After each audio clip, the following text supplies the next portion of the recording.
Now let us take a look at our special report looking at why Museveni is deeply mourning Professor Nsibambi. Now New Vision TV analyzes the depth of Nsibambi's role in the shaping of Museveni's administration. Let's take a look. When the National Resistance Army stormed Kampala in January 1986 and took state power, they introduced village committees called resistance councils. Professor Apollo Robin Nsibambi became an RC1 chairman and attended to issues ranging from security, welfare and domestic fights between husbands and wives. This interest in and attention to details of ordinary people's lives by a top academic must have been one of the things that caught President Museveni's attention. When negotiations for the return of Buganda's things were mooted, Kabaka Mutebi appointed Nsibambi as Buganda's lead negotiator with the central government. As the Constituent Assembly was being constituted in 1994, President Museveni also appointed Professor Nsibambi as one of the 5 non-elected delegates to represent the Buganda interests.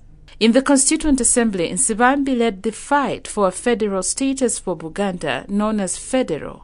The Federalists lost the fight and instead got the regional tier, which presumed Buganda's districts to have agreed to work together as a unit.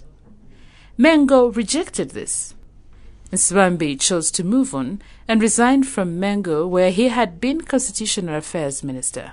Having thus distinguished himself as a non-pretentious, avowed pro-Muganda federalist and a pro-Uganda nationalist at the same time, a mix many have failed to achieve, Nsibambi became a natural choice for Museveni to appoint to a senior cabinet position. As a top authority in political science and public administration, public service was the most strategic and suitable portfolio for the distinguished Don to start with.